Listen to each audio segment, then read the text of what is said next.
Thank you for joining me on today's episode of the Moms Who Know podcast, the podcast for moms who know that when they take care of themselves, they can take better care of everyone else. Now, I want you to know that in February, I am hosting my second Ultimate Morning Makeover group.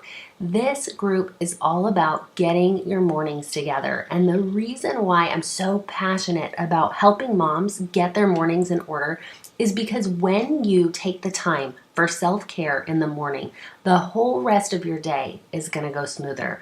That means it's going to affect not just the way you wake up and the way you start your day. It's going to affect that crazy dinner time when you're so frazzled and just trying to get dinner on the table. You're going to feel calm and better able to do what you need to do.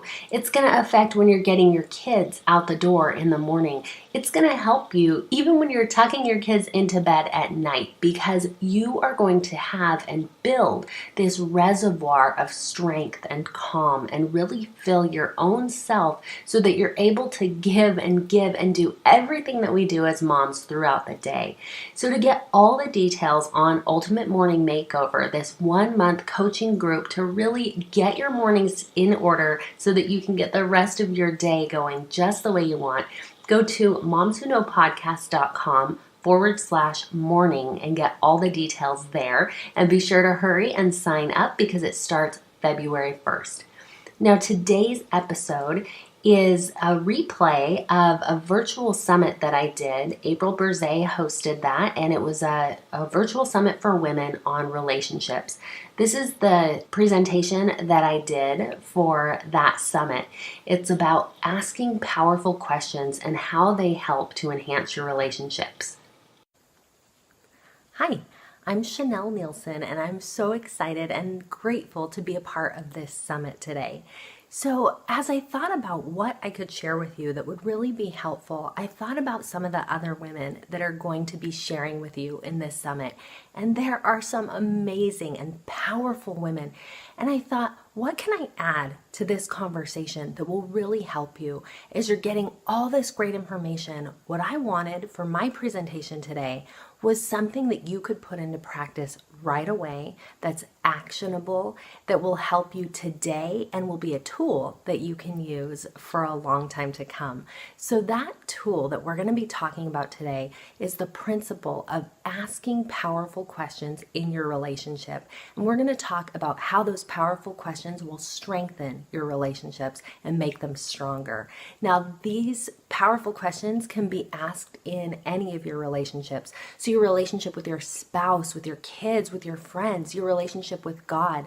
This has so much application. And as I talk to you today, I hope you'll listen to how it applies to you and how you can put this into practice in your life specifically.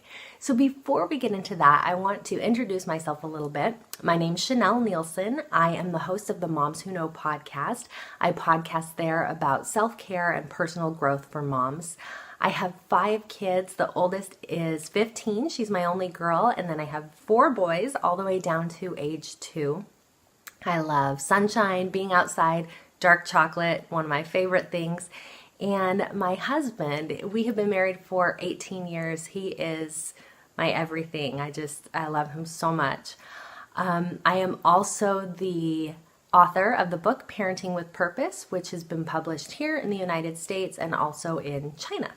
So that's a little bit about me, but I want to back up and tell you a little bit about my husband and myself and how we met, because the way that we met actually started with a powerful question.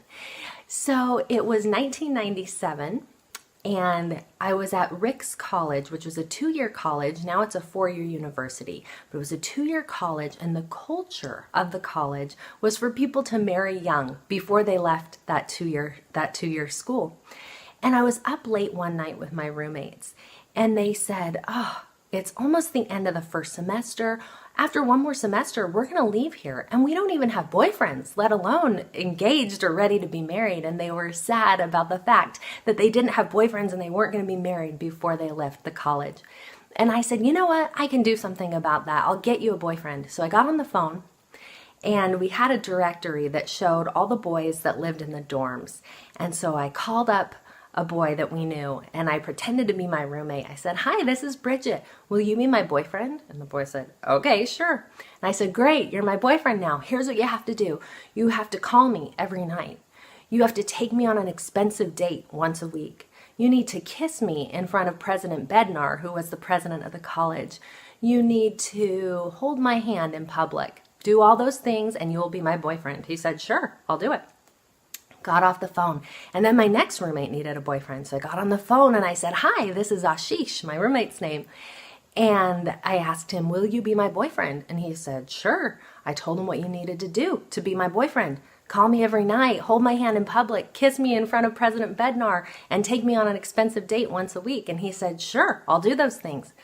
Well, then I had gotten both my roommates' boyfriends, but I realized I also did not have a boyfriend. So I looked in the directory and there was a boy that I knew who had recently broken up with his girlfriend. And I thought, okay, he can be my boyfriend. So I called him up and I said, "Is Joel there?" And the voice answered, "No." And so I looked at this directory. Joel's roommate was named James. He was cute. So I said, "Well, this is Chanel. Will you be my boyfriend?" And he said, "Okay." We had never met before. And I said, "Great, here's what you have to do. You have to call me every night and hold my hand in public and take me on an expensive date once a week and kiss me in front of President Bednar. Will you do all those things?" He said yes. And he became my boyfriend and now my husband. We've been married for 18 years.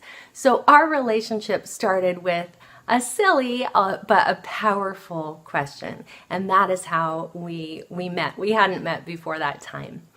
So what makes a question a powerful question? Powerful questions have three characteristics that make them powerful questions. First, they come from the heart.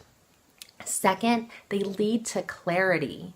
And third, they invite to action. So we're going to talk a little bit about each of those things. So first, they come from the heart.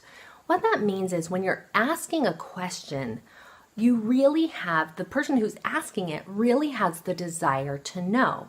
There's this true curiosity about what will the person say? What will the answer be to this question? The person asking the question is very committed to listening because they really want to know that answer. So when we're talking about coming from the heart, this is really referring to the desire of the person who asks the question.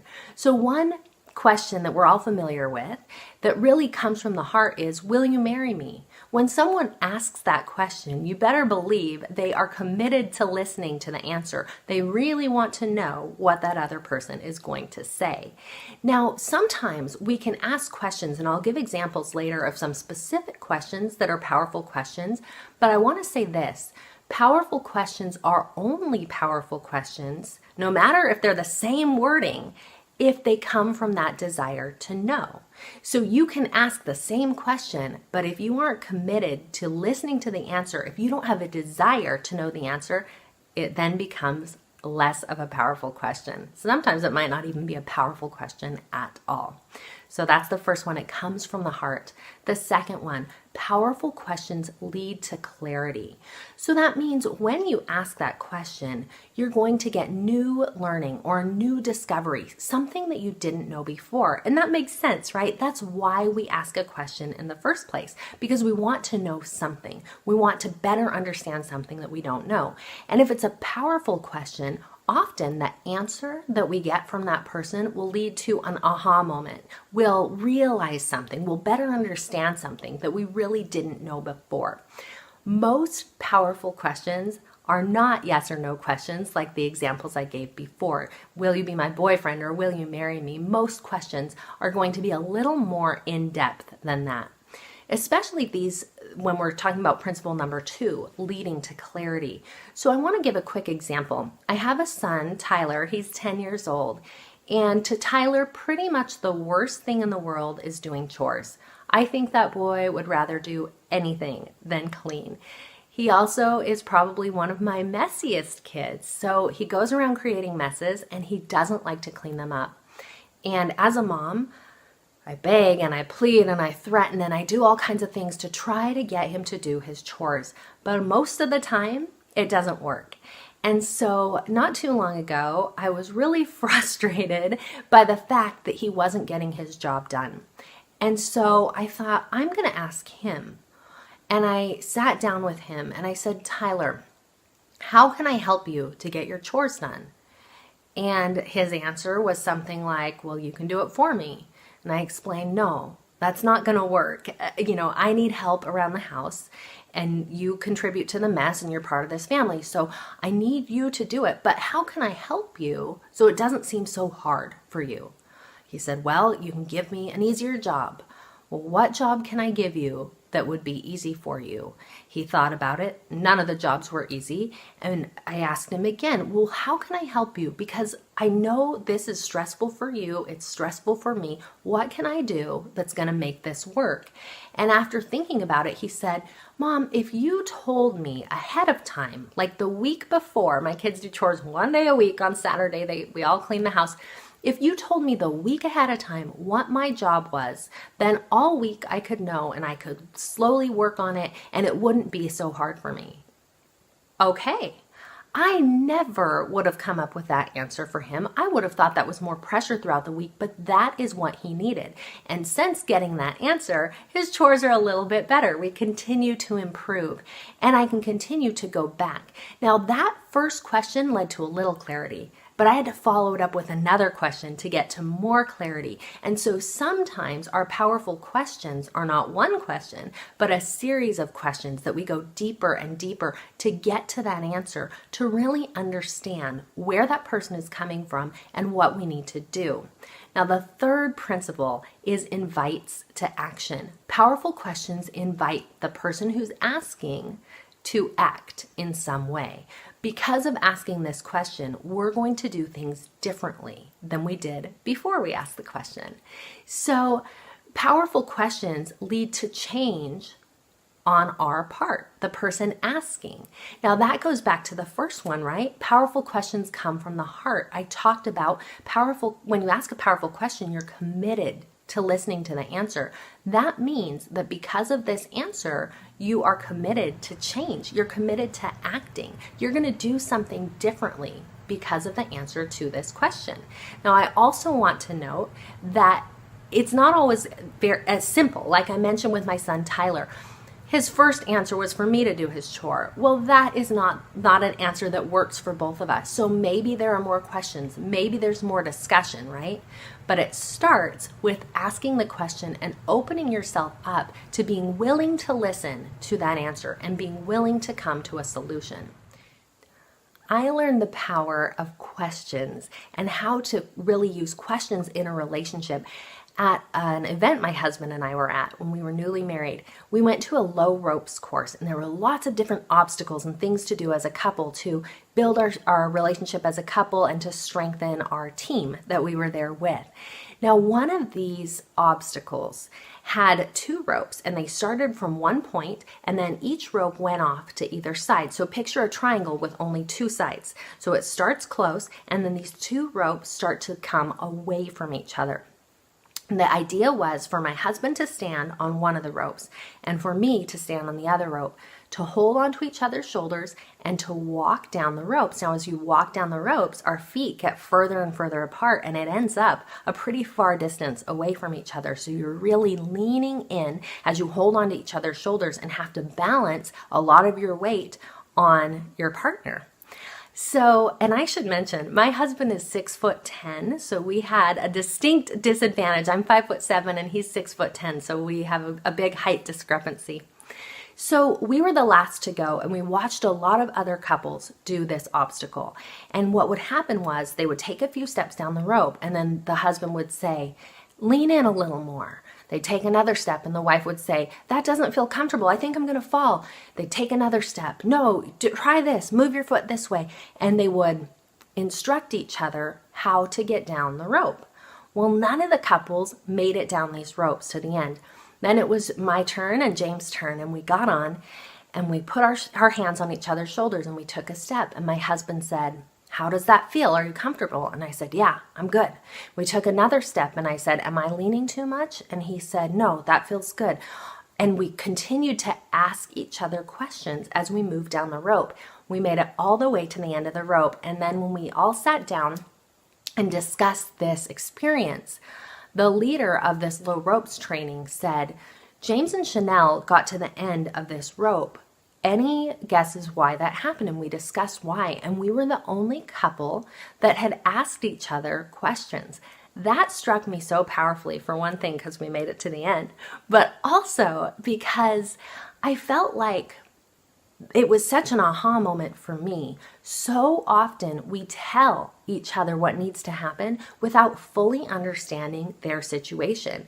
My husband asked me what I needed, and because of that, I was able to tell him what I needed, and we were able to get down the ropes. I did the same for him, and we were better able to understand the needs of our partner.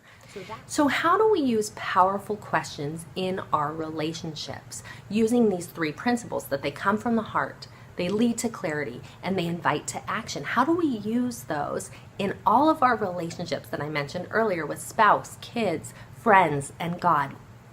Most of these questions are best asked in a private or a quiet place. So these aren't questions that we're going to casually throw out, in busy or crowded places. It's going to be in quiet moments when we can really listen and they can reflect on the answer that they want to give us. So one of the things that we do in our family and that I do personally in my life with my relationship with God is to create these quiet moments when I can ask these questions. My husband and I have a marriage meeting once a week where we sit down together on Sunday nights. We do several things in this meeting, but one of the things that we do is we ask each other a powerful question. And this question is, do you have any bones? Now, that might not mean anything to you, but it means something to us. It comes from the phrase, I have a bone to pick with you. And years ago, we must have said that, and it morphed into, do you have any bones? Now, what that question means to me, when James asks me, he'll say, do you have any bones?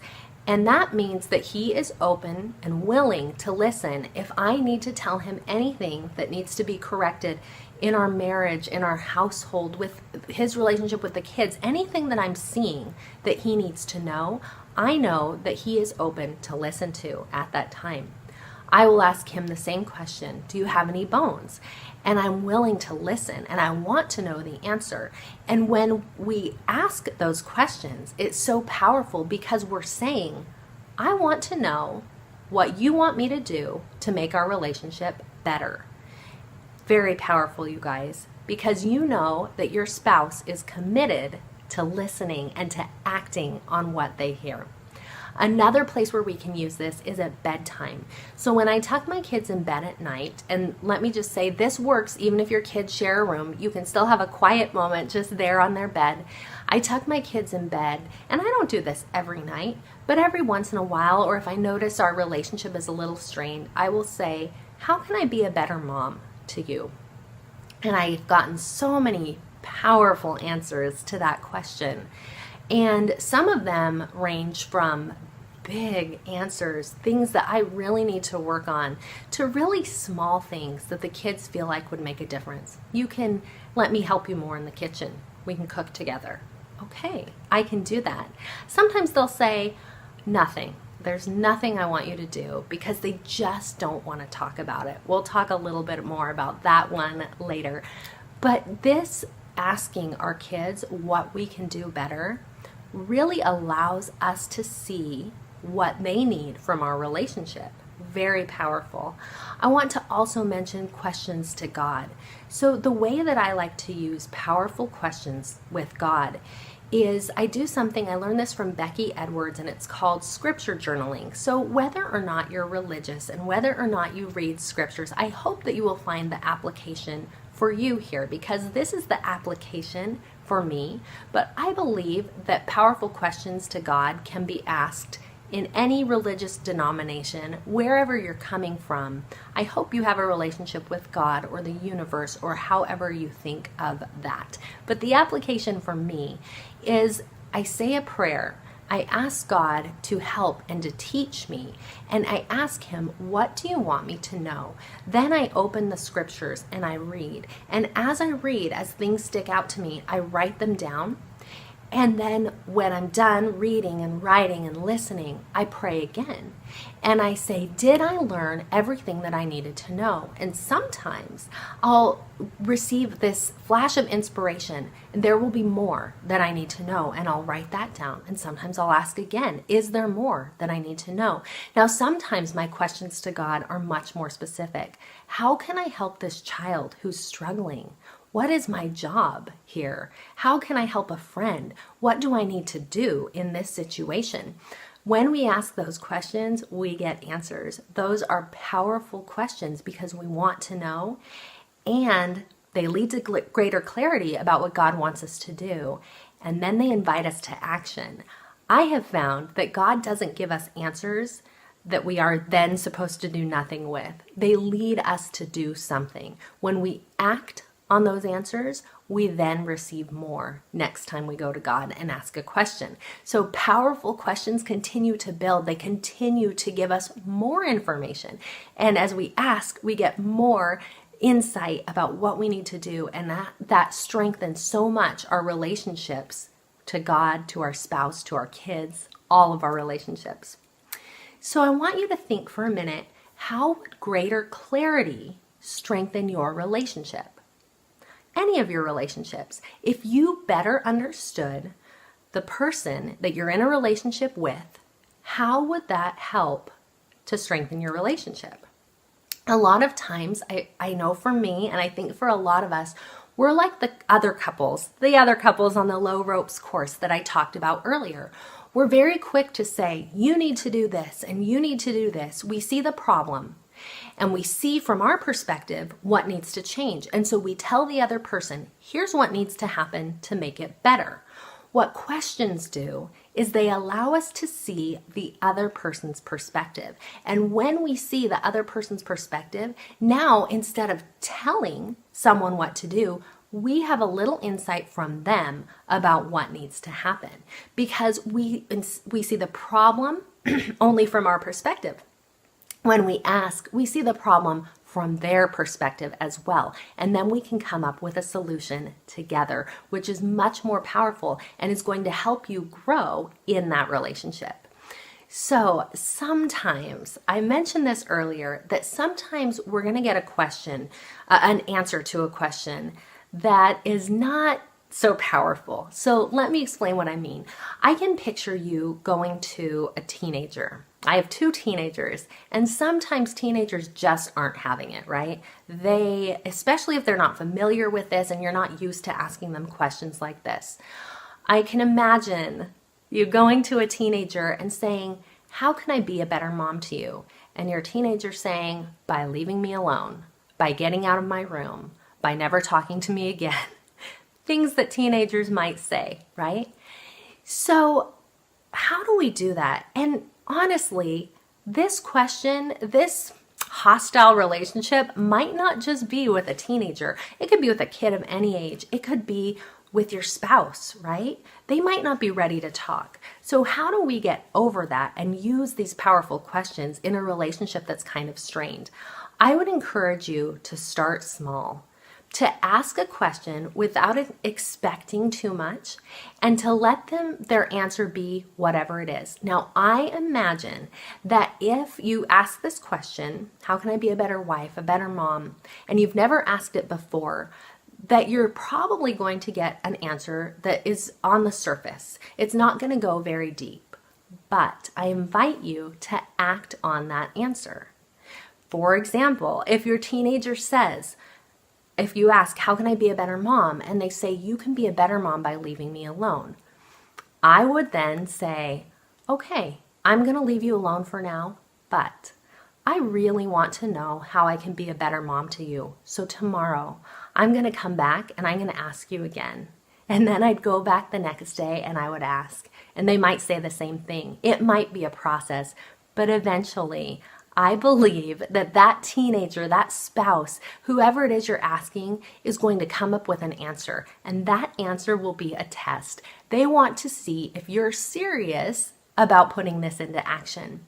So when they give you that test, you can be a better mom by letting me use the car sometimes. You don't have to just do what they say, But then you can move into the next step of the process and figure out a solution of how they can use the car, and then you act on that.